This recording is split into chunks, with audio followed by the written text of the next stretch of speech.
Hello, friends, and let's get started. The kitchen smelled of orange juice and toast with almond butter. It was still dark. Outside the window, the slow dawn was just beginning to surrender to the night.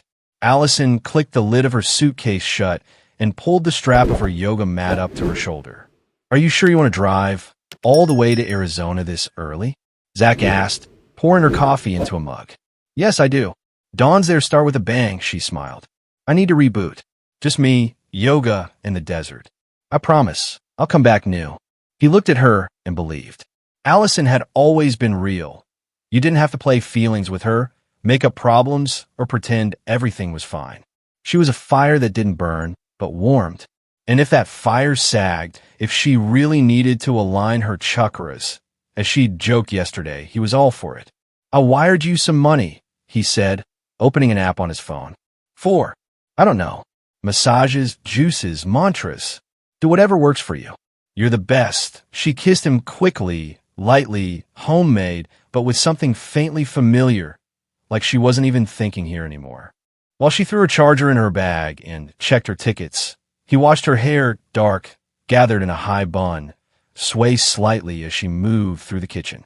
In those leggings, she looked like a Lululemon commercial, trim, collected, a little aloof. At the airport, she'd said she wouldn't be in touch much. The retreat involved silence. He nodded without arguing. Believed it. He watched her disappear into the departure area and felt a strange mixture of calm and something, almost pinching. He pushed it away. "My wife will fall in love with life all over again, and I with her," he thought as he started the car. She returned Sunday night. Zach picked her up from the airport and didn't recognize her. Allison came out with a suitcase, wearing a light linen sundress. No makeup, but as if glowing from within. Her skin was evenly tanned, unblemished, her hair loose, slightly wavy, and her gaze relaxed, soft, like a man who'd finally let go of a weight. "Hi," she said and hugged him. Her body odor was like sea and oil. He noticed at once. She wasn't just rested. She had changed. On the way home, she talked about breathing practices, about how every morning began in silence, how they meditated on the hillside, ate mangoes, listened to mantras by the fire. There were no phones, no extras, just you and your body. Imagine what it's like to just be. No roles, no rush. He nodded, glad she'd found what she was looking for. And at home, before he could throw her suitcase into the bedroom, she was already standing barefoot on the mat in the middle of the living room, eyes closed, moving to the rhythm of some inner melody. "It's a new technique," she said, releasing energy through the body. "Would you like to try it?" He laughed. "Let me at least unload the baggage, Shiva in the flesh." "God, you're just radiant," he said, letting her go. She laughed, a ringing, almost girlish laugh. "It's all yoga," she replied, and a little bit of desert. At night, she slept naked, not as before, out of habit, but with a kind of ostentatious pleasure in herself. Their sex was wild, not like after separation, not like missed you. It was different. She was running her hands all over him, whispering some incomprehensible words, as if she'd forgotten who was in front of her, as if she was being taught anew, not to love but to take. They made love so passionately that he couldn't believe it was the same Allison he'd lived with for 5 years. And Zach, though he was burning with excitement, could feel it. She had changed. He even made a note on his phone. What exactly is Allison different about? The next morning, she made a spinach and avocado smoothie for breakfast. Sat in the lotus position right on the rug. "You're going to eat on the rug now?" He made a joke. "Why? The energy is cleaner here," she replied without opening her eyes. A week went by like that. She walked around the house in short shirts with no underwear, drank water with lemon, signed up at the local yoga studio, saying she wanted to take a course as a female energy instructor. Zach watched, first with admiration, then with mild bewilderment. Something about her was different.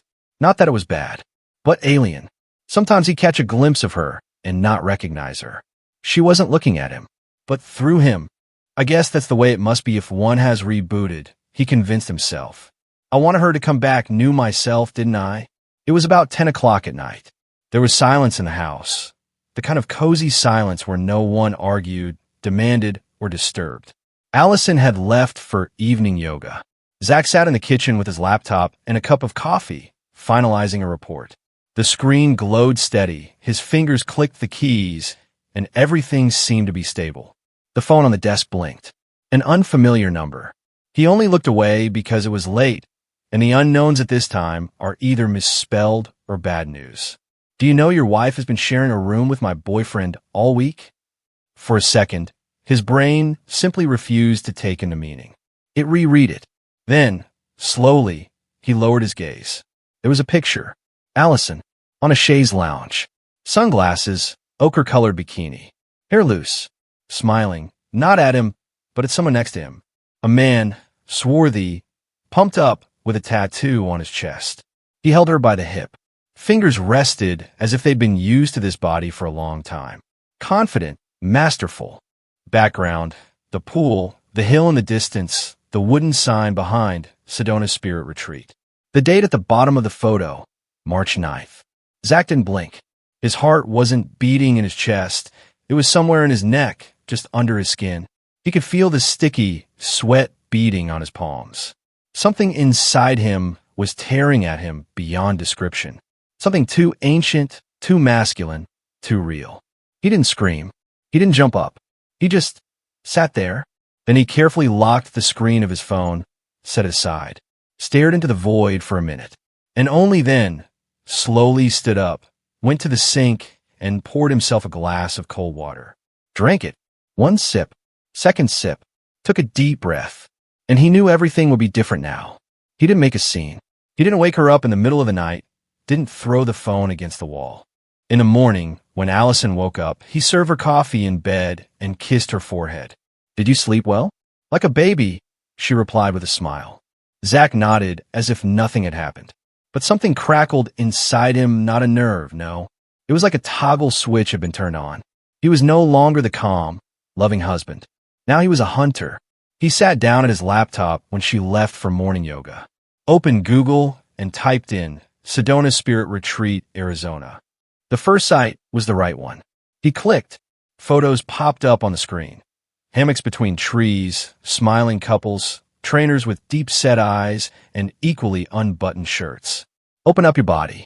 Accept yourself. Merge with the energy of the earth and the other person. He leafed through. No anger, no shock, just like in the lab. He was just gathering evidence. The Our Specialists section. And there he was. Matt Carson, yoga therapist, certified tantra practitioner, body liberation coach, founder of the Deep Unity Method. The one in the photo is the one from the chaise lounge. His hair is gathered in a bundle, his smile is a little crooked, and his tan is even. Right below the photo is Instagram. He clicked. A profile opened at Tantra_Mat. Stories. Evening campfire. Playing the hanga. Silhouettes of people swaying slowly in the dark. Matt's voice. Breathe together. Feel your bodies talking. Open yourself to your partner. Not through your mind, through your skin. Zach turned off the sound. Opened up Allison's stories from the same date. One story survived.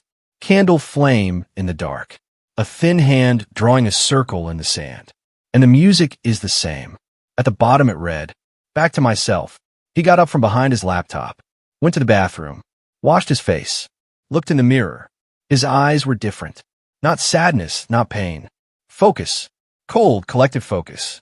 The next day, he went to the gym, changed his clothes, warmed up, walked up to the barbell. Normally, he'd take 80 pounds. This time, he went straight to 140. No warm-up, no noise. He did 5 reps, then 5 more, then another. My hand shook, veins swelled, sweat ran down my neck. But my mind was silent. No thoughts. He didn't picture her with another man. Didn't hear Matt's voice. Didn't scroll through her moaning beneath him. He was here, right now, in this moment. That evening, Allison was saying something about a new style of inner howling and meditation. He sat across from her, eating chicken and vegetables, nodding. "It sounds interesting," he said, and smiled, just like the smile of a wolf who has already caught his prey. In the evening, Allison stood in front of her bedroom mirror, tying her turban on her head. The candle on the bedside table flickered, casting soft shadows on the walls. Today we have a breathing practice through the voice, she said, adjusting her thin, strapless top. There will be a lot of body awareness. Sound inspiring, Zach said softly, tying the laces on his hoodie. He stood up and walked over, hugging her from behind. You're straight up glowing. That's how I feel. An empty vessel filled anew. He pecked her shoulder. Enjoy. I'll have the wine open by the time you return. She left, treading lightly with bare feet on the wooden floor. A trail of incense behind her. Zach watched her go. Her face was calm, but inside it was different. He pulled out his backpack, opened the side pocket, carefully placed a printed photo inside, black and white, to make the shot more accurate. Next to it, a letter. Smooth handwriting, 3 paragraphs. No emotion, just the facts. He reread again, folded it, zipped it up. In the kitchen, he pulled out the bottle of wine they'd been saving for a special night. Put on the table. 2 glasses, a candle, and silence. The house seemed to lurk with him. Time dragged on like thick honey. Around 9, Allison returned. He heard the lock click, the door creak open. She came in, flushed, eyes sparkling, hair disheveled but beautiful. A slight smile on her lips, like someone who'd been told he was special again today. Wine? She asked, raising her eyebrows in surprise. You're all new. Why not celebrate your rebirth? He poured the glasses. They clinked glasses. She took a sip, sat on the couch, stretching her legs out, naked as if casually. Zach sat down next to her, put his hand on her knee. I found this really interesting photo. He reached into his backpack. Zach slowly unzipped the backpack. Allison sipped from her glass, smiling lazily. Did you find something? She asked, unsuspecting. Yes. One very interesting photograph. Yours. He pulled out a black and white printout and silently placed it on the table, right in front of her. She leaned over and froze. He watched her face like a surgeon watches a monitor during surgery. First, surprise, then a freeze, then a fleeting panic that she tried to hide behind a weak grin. She tried to fake a snicker. Are you serious? It's just a picture. He's holding your thigh, Ellie. Not your arm, not your shoulder, your thigh. And he's doing it like you've known each other for more than a day. It was an exercise, partner practice. We were paired up, working on body confidence. Zach didn't answer, just stared. She swallowed. Zach, please. It wasn't what you think. It wasn't sexual. It was spiritual. He fucked you spiritually for days. Her breath hitched. Look, I was in a difficult state. I felt like I was losing myself. I needed a space where I could be real. Matt just helped me. Help you what? Come to chakra music? He stood up, not in a sudden movement, not theatrically, calmly, coolly. He went to the dresser, opened the drawer, took out her suitcase. What are you doing? Packing for you.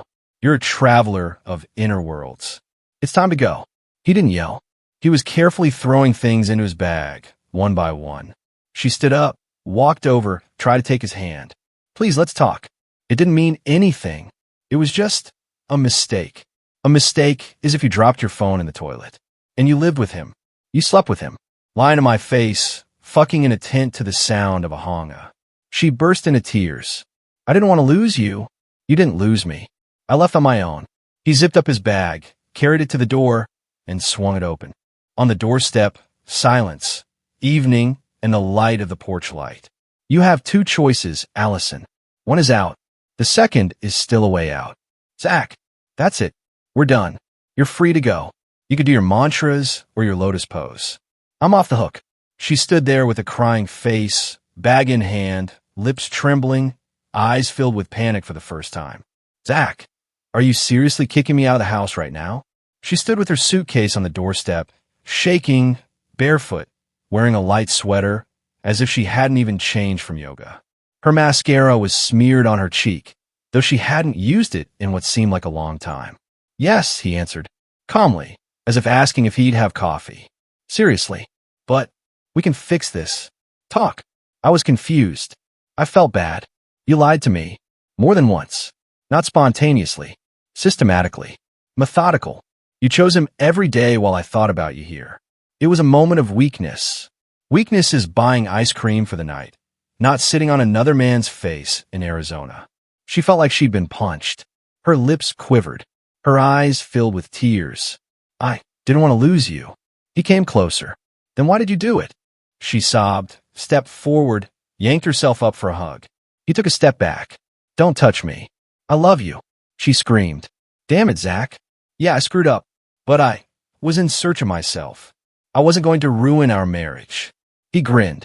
You know what the most disgusting thing is? That you're even now justifying it as a quest.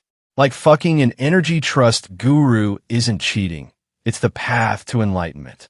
She wiped her tears with her palms, breathing heavily. Please, I'm scared. I don't know where to go. I don't understand anything. He brought the suitcase closer to her. Then go where you still get it. Matt's place. To the fire. To breathing through your voice. Where you're seen. Just don't go back. She was silent. For a few seconds, she just stared, as if she hoped he would soften. But he'd say, okay, stay. But he stood there with a completely calm face. Not anger. Not revenge. Emptiness. Complete. You had your chance. You burned it to a Tibetan flute. He said with a smirk on his face and pointed to the door. Cool air blew in his face. It was dark outside, but a lantern illuminated her silhouette. She took a step, turned around. That's it. Just throw away 6 years? No, I'm just throwing the trash out of the house. The door slammed. He didn't look through the peephole. He didn't stand outside the door. He just walked into the kitchen, opened a second bottle of wine, poured himself a drink, sat down at the table, took a sip, and for the first time in a long time, it was quiet and really clean. The house was different. Not because it was quieter, because the silence was no longer oppressive. Zach woke up at 7 a.m. without an alarm clock, had breakfast of scrambled eggs and black coffee, made his bed, read, work, and then he'd go to the gym. Iron was what he talked to now. The barbell was the only thing that was truly honest. No smile on your face while you're behind the other one. You lift it, you're good. You can't, you're weak. It's simple. 160 on the bar. That's heavy. But he did it. With each repetition, he squeezed out what little pain he had left. Not pity. Pain. And then it was gone. One night, he still opened Matt's Instagram. At Tantra_Matt. New video. Evening ceremony in the desert, couples dance. There's another woman in the foreground. A blonde woman with dreadlocks, in a see-through dress, swaying by the fire. Next to her is Matt, with the same half smile. Same movements. Same energy touches. No Allison. No mention of her. It was as if she never existed. Zach grinned. Of course it was. Yesterday was one soul. Today is another. You've got a flow there, not love. He turned off his phone. Allison texted Zach every day. Emails. Voicemails. I miss you. I get it. Give me a chance to explain. Zach never opened a single one. He deleted them without listening. Not out of spite. Just why? The man who had once been his whole world now seemed like a stranger with an alien body and memorized speeches about chakras. His scent was all that lingered in the bedroom now, and it was easy to breathe. Saturday morning. Empty gym. Just horse iron and the thudding rhythm of bass in the speakers. Zach in the mirror. Not the same as he was a month ago. Not the one who was betrayed. Not the one who once believed in an eternal we. Shoulders broader.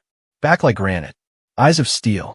He finishes his approach, puts the barbell on the racks. Sweat running down his neck, his chest heaving. Coach nods at him from across the room. Damn, you're energized today. What's with the motivation? Zach looks at his reflection. Inside, there's silence. A steady one. Real. He picks up his phone, opens the camera, takes a picture in the mirror. In a t-shirt, wet with sweat. No pomp and circumstance on his face. Just a man who survived. Opens up Instagram. Fills up a photo. Dots it. Caption. Retreat is over. I'm no longer searching for myself. I'm searching for a new life. Send. The screen goes out. He picks up a bottle of water, goes outside. The sun is shining. The wind is fresh. The world is big. It's all in front of him. And he doesn't go anywhere else with his head down. And that's where today's story ends. Thank you for watching to the end. If you enjoyed it, don't forget to like and comment. We'd love to discuss this story with you. See you in the next video.